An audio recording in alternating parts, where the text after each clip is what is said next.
suggests possible second position. 16.1.3 CS3 on photograph 39, annexure J. Yellow line indicate edge of grey colored duvet inter alia mark exhibit 138, which was folded over to illustrate first suggestive position of folded over grey colored duvet inter alia mark exhibit 138. 16.1.4 CS4 on photograph 44, annexure J. Yellow line indicate edge of grey colored duvet inter alia mark exhibit 138, which was folded over to illustrate second suggestive position of folded over grey colored duvet inter alia mark exhibit 138. 16.1.5 exhibit 138/11 on photographs 35 to 39, 43 and 44, annexure J.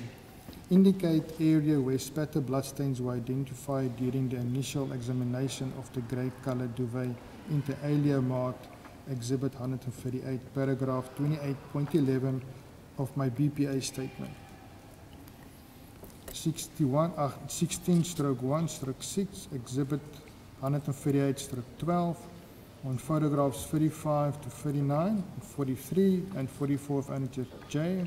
Indicate area where spatter bloodstains were identified during initial examination of the grey colored duvet inter alia marked exhibit 138, paragraph 28.12 of my BPA statement.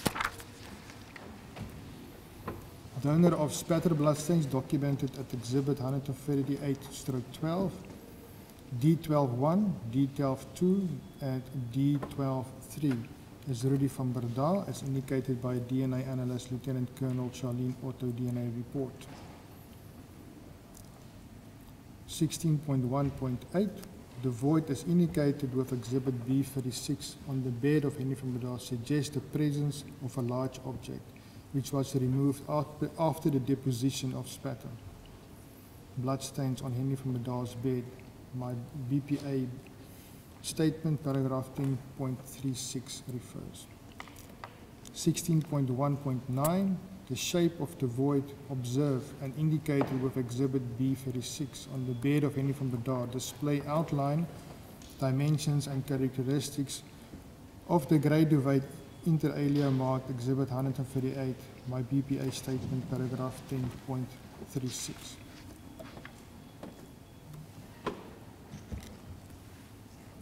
Paragraph 17. The movement of objects involved in creating patterns identified within crime scene. During the course of my official duties, I examined crime scene images of a knife inter alia mark exhibit 1, found partially underneath Rudy van Breda's bed. During my examination of crime scene images of knife, I observed multiple bloodstains on the knife blade, where spatter and non-spatter bloodstains were identified and documented as follows. 17.1 CS5 on photographs 49 and 50, annexure K. Blood clot on knife blade observed. Photograph 50 only indicate white stain where the clot was identified, suggesting the knife was moved for processing from the floor to bed. The clot fell off. 17.2 CS6 on photographs 49 to 52, 56 and 57 of annexure K.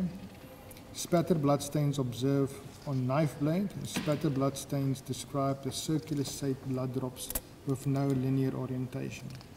The spatter bloodstains are further classified as a drip. While it's not possible to define exactly the mechanism responsible for the deposition, the bloodstains identified suggest gravity as the possible deposition mechanism. The bloodstains were probably created as a result of blood dripping from a source in motion, perpendicular to and above the knife position. Photograph 58 of annexure K suggests possible deposition mechanism when Rudy van Breda, with multiple head injuries, was moved off the bed as suggested in paragraph 37.11 of my BPA statement. 17.3 CS7 on photographs 49 to 51 and 57 of annexure K. Spatter bloodstain observed on knife blade. The spatter bloodstain is described as an elliptical shaped bloodstain. While it's not possible to define exactly the mechanism responsible for the deposition, the bloodstain suggests impact or alternatively drip. 17.4 CS8 on photographs 49 to 57 of Annexure K.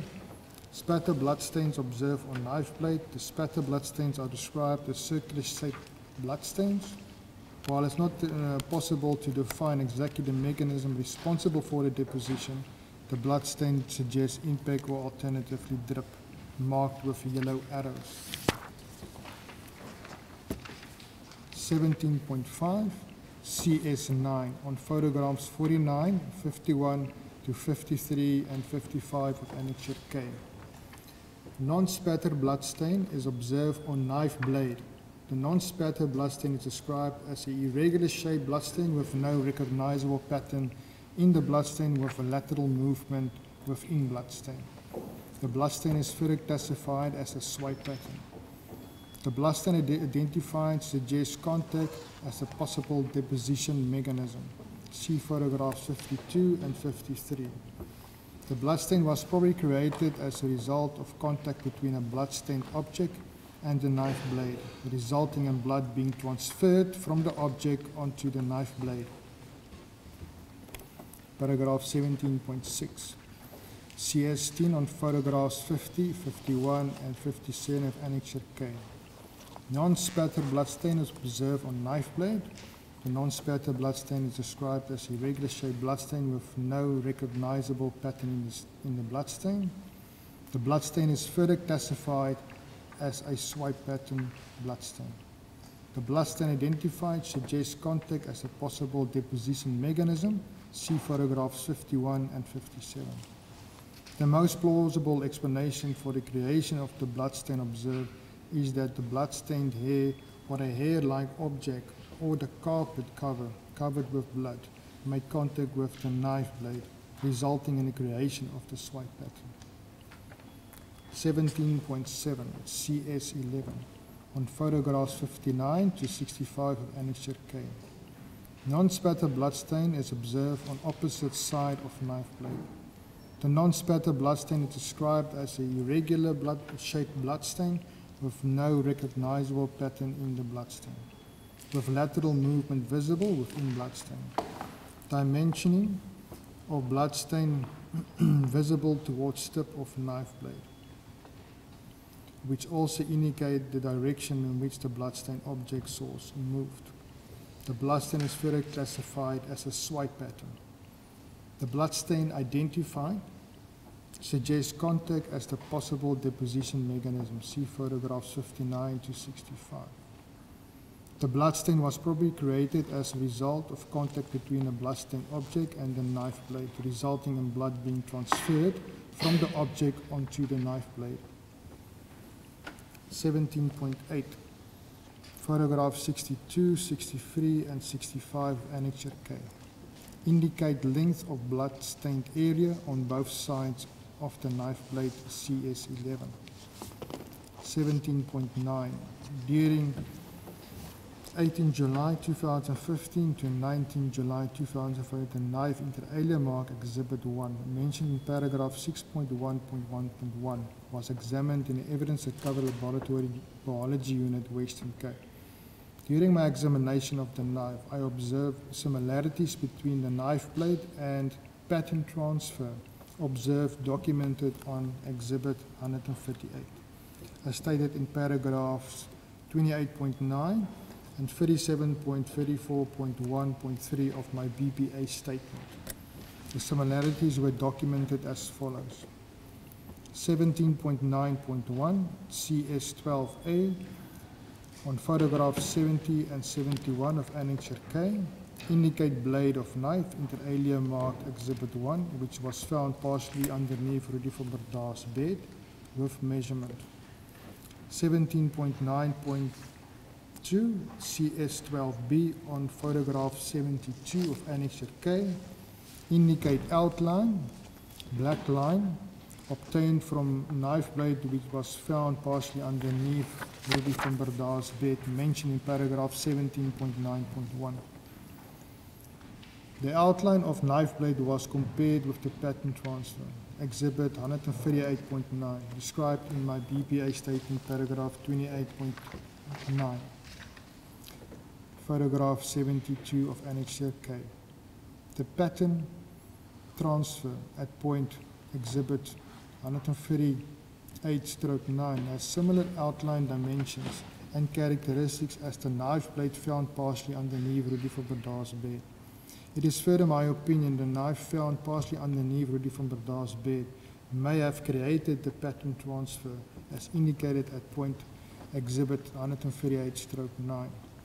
Similar knife blades with similar dimensions and outline may not be excluded as pattern creators. Image 1 of Annexure K indicate event, segment of events associated with the knife, inter alia marked exhibit 1, from the introduction of the knife to the crime scene until its final position partially underneath the bed of Rudy van Breda.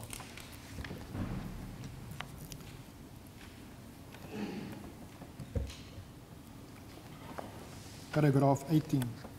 Bloodstains and bloodstain patterns observed on body of Henry van Breda.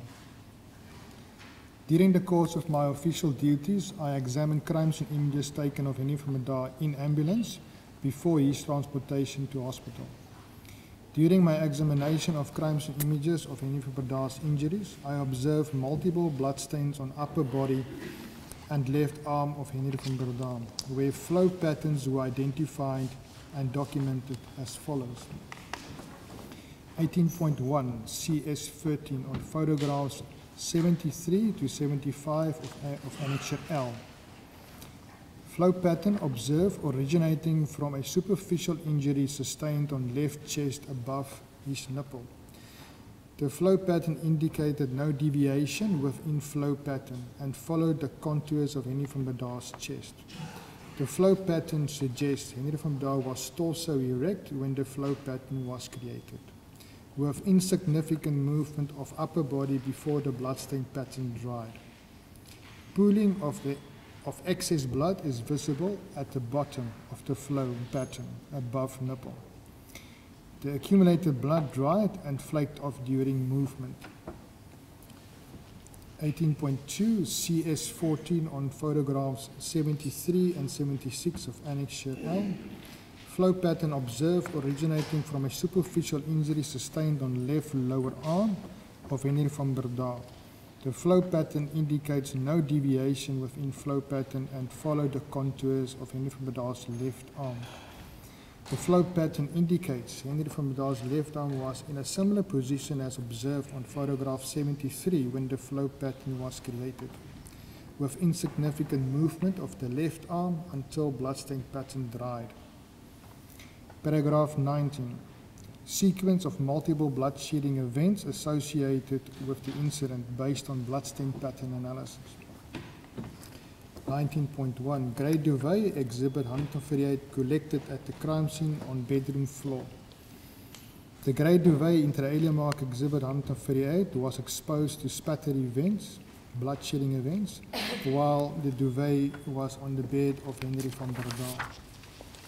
19.1.2 The pattern transfer documented exhibit 138-9 with similar dimensions and characteristics as the knife inter alia mark exhibit 1 on the inside edge of the grey duvet inter alia mark exhibit 138 was created before the grey duvet was rolled, folded and placed or thrown next to the wall and bathroom entrance. 19.1.3 The swipe patterns documented at points B21, B22 in my BPA statement paragraph 10.21 and 10.22 was created before the grey duvet inter alia marked exhibit 138 was placed, thrown next to the wall and bathroom entrance. 19.2 Grey duvet observed on bedroom floor inter alia marked exhibit 138. 19.2.1 CS15 on photographs 77, 78, 83 and 86 of Annexure M indicate position of grey-coloured duvet inter alia marked Exhibit 138 on arrival at the crime scene. It was noted that the grey-coloured duvet inter alia marked Exhibit 138 adhered to the blood on the bedroom floor, which suggests the blood on the bedroom floor was still wet when the grey duvet was placed thrown on top of the blood. 19.2.2 CS16 on photographs 80, 82, 85 and 88 of Annexure M. The outline of the grey duvet inter alia mark Exhibit 138 was marked with a yellow line on the crime scene images, indicating the area on the floor which was covered with the grey duvet. 19.2.3 CS17 on photographs 80, 82, 85 and 88 of Annexure M, indicating bloodstain patterns, swipe and wipes, in the marked area which was covered by the grey duvet inter alia mark Exhibit 138. The bloodstains continue within the unmarked area, suggesting the majority of the bloodstains were created before the grey duvet was placed on the floor. Paragraph 20. Bloodstains and bloodstain patterns observed on head of Rudy van Breda. During the course of my official duties, I examined crime scene images taken of Rudy van Breda at the crime scene before movement of the victim. During my examination of crime scene images of Rudy van Breda's injuries, I observed multiple bloodstains on left side of Rudy van Breda's head, where flow patterns were identified and documented as follows. 20.1 CS18 on photographs 89 to 94 of Annexure M. Flow patterns observed originating from injuries sustained to Rudy van Breda's head. The flow patterns indicate no deviation within flow patterns and follow the contours of Rudy van Breda's head. The flow patterns indicate Rudy van Breda's head was in a similar position as indicated on photograph 89, with only a slight raise of his head for the flow patterns to be created. Rudy van Breda's head partially on a pillow may have been responsible for the raise of his head position for the creation of the flow patterns observed. The flow patterns indicate no significant movement of Rudy van Breda's head during the creation of the flow patterns. Paragraph 21. Spatter bloodstains observed on adjacent house wall. During the course of my official duties, I examined the crime scene images and spatter bloodstains documented against adjacent house wall as indicated in my BPA statement, paragraph 10.34 and 10.35. The spatter bloodstains observed and documented was most probably created when force was applied to a blood source of the victim, Rudy van Breda, on the bed. The force resulted in a blood source to break up into droplets. The droplets traveled through the air, through the blinds and open window and was deposited against adjacent wall. My opinion is supported by the following. 21.1 CS19 on photographs 95 Annexure O. Indicate direction in which blood droplets traveled after force was applied to a blood source on the bed of Rudy van Breda. 21.2 CS20 on photograph 95 of Annexure O. Spatter bloodstain observed on lampshade, windowsill, bedside cabinet. The spatter bloodstains are described as elliptical and circular shaped bloodstains. The bloodstains suggest impact as the possible deposition mechanism, marked with yellow arrows. 21.3 CS21 on photographs 97 to 100 of Annexure O. When force is applied to a blood source, the blood will be broken up into small droplets. The droplets will be radiating outwards from the blood source. The cone fountain effect illustrated in photographs 97 and 98 provide a view of how blood droplets will be dispersed when a force is applied to a blood source. Other factors must also be taken in consideration with regards to the distribution during force applied to a blood source. 21.4 CS22 on photographs 96, 98 to 100, Annexure O. Indicate possible flight paths of the two blood drops B34 and B35 after exiting the window of Henry and Rudy van Breda's bedroom. Paragraph 22. The relative position or positions in the scene of victims during incident and possible position of suspect during the incident. 22.1 CS23 on photographs 103 to 110 Annexure P. Henry van Breda, according to his statement, he was standing in the slightly opened bathroom door with a view on the bedroom. 22.2 CS24 on photograph 103, Annexure P. Suspect, it is my opinion, the suspect was standing next to the bed of Rudy van Breda when the victim was attacked on his bed. My opinion is supported by the following. 22.2.1. The impact spatter patterns documented at B16 and B18. The impact spatter patterns originate from an area on the bed as indicated in my BPA statement paragraphs 10.16 and 10.18 and 37.9. 22.2.2, the cast-off pattern, impact projected bloodstains documented at point B17, originating from an area in the vicinity of the bed as indicated in my BPA statement paragraph 10.17 and 37.9 and 37.10. 22.2.3, injury sustained by the victim Rudy van Breda, horizontal linear lacerations viewed from the posterior viewing plane, sustained to the back of the victim Rudy van Breda's head, as indicated by Dr. Anthony's post-mortem report, WC/12/0034/15, paragraph 4, dated the 30th of January 2015.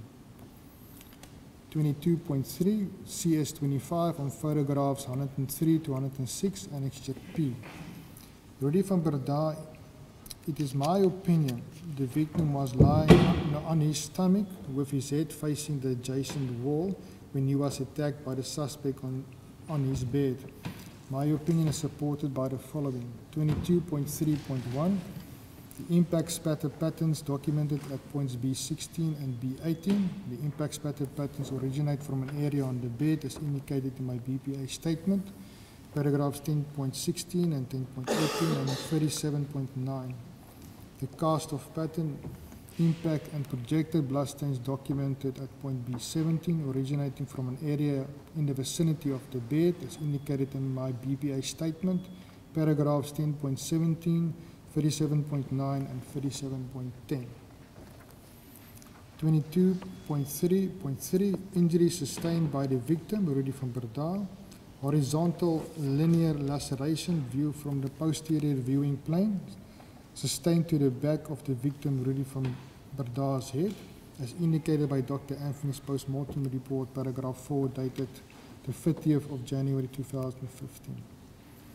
22.3.4, the injuries sustained to the victim's left pinky, indicated by Dr. Anthony, post-mortem report, WC/12/0034/15, paragraph 4.11, dated the 30th of January 2000, may be due to his reaction towards the blow to his head.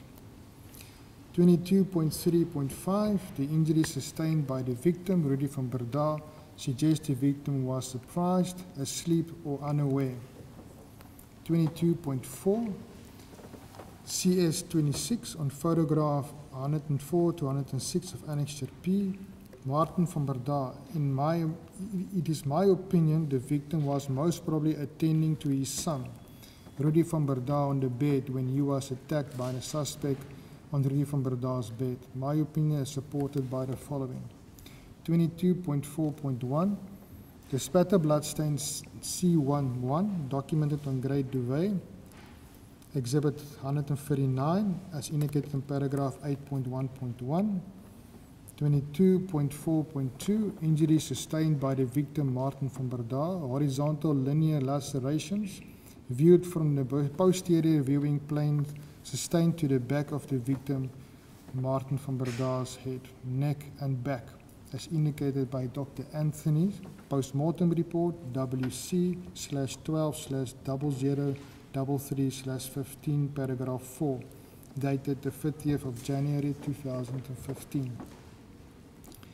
22.4.3, injuries sustained and absence of defensive wounds to hands, forearms, upper arms, and or frontal aspect of the body of Martin van Breda, indicated by Dr. Anthony, post-mortem report WC/12/0033/15, paragraph 4, dated the 30th of January 2015.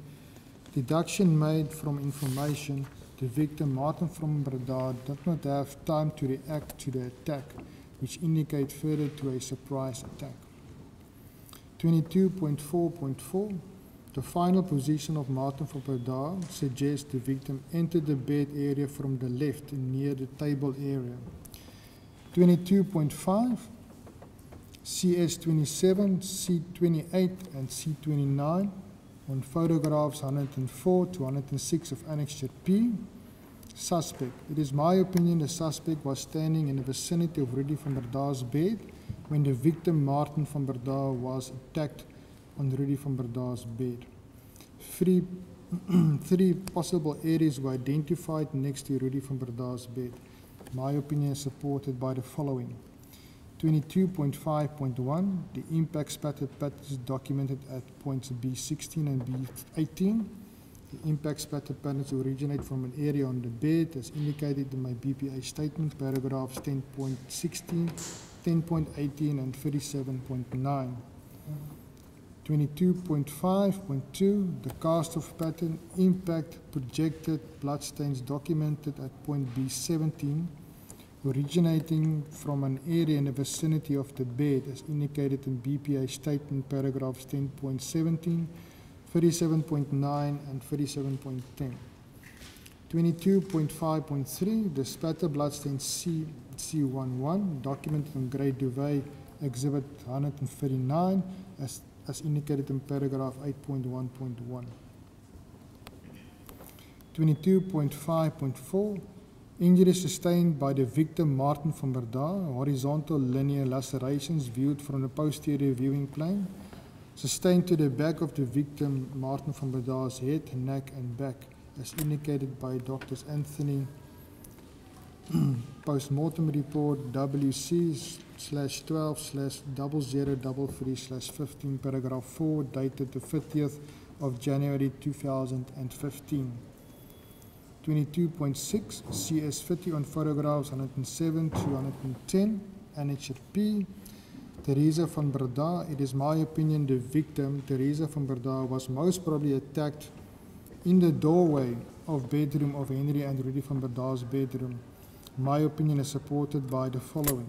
22.6.1, the spatter impact projected mechanism documented at points B15, B25, B26 and B27 were most probably created by an object or objects in motion, or when an object in motion came to an abrupt halt, which resulted in blood drops being released projected from the object as indicated in my BPA statement, paragraphs 10.15, 10.25, 10.26, 10.27, 37.20, 37.21 and 37.22.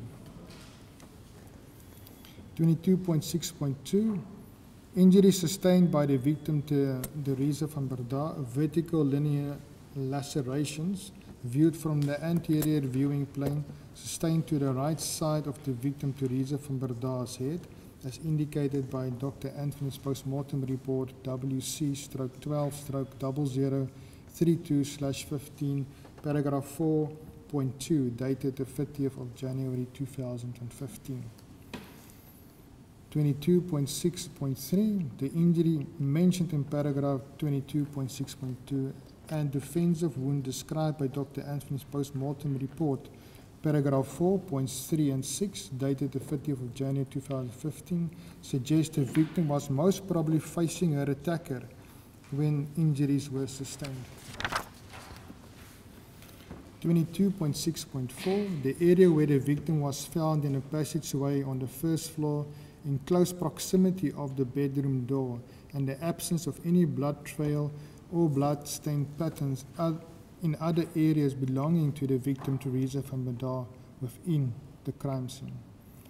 22.7 CS 31 on photographs 109 and 110 of Annexure P. Suspect. It is my opinion the suspect most probably attacked the victim Teresa van Breda in the doorway of Henry and Rudy van Breda's bedroom. My opinion is supported by the following. 22.7.1 the spatter bloodstains impact projected mechanism documented at point B27, of which the donor of the blood is the victim Teresa van Breda, as indicated in my BBA statement, paragraphs 10.27. 22.7.2 injuries sustained by the victim Teresa van Breda, vertical linear laceration view from the anterior viewing plane, sustained to the right side of the victim Teresa van Breda's head, as indicated by Dr. Anthony's post-mortem report, paragraph 4.2, dated the 30th of January 2015, providing a possible blood source for the creation of blood stains documented at point B27, as indicated in my BVA statement, paragraph 10.27.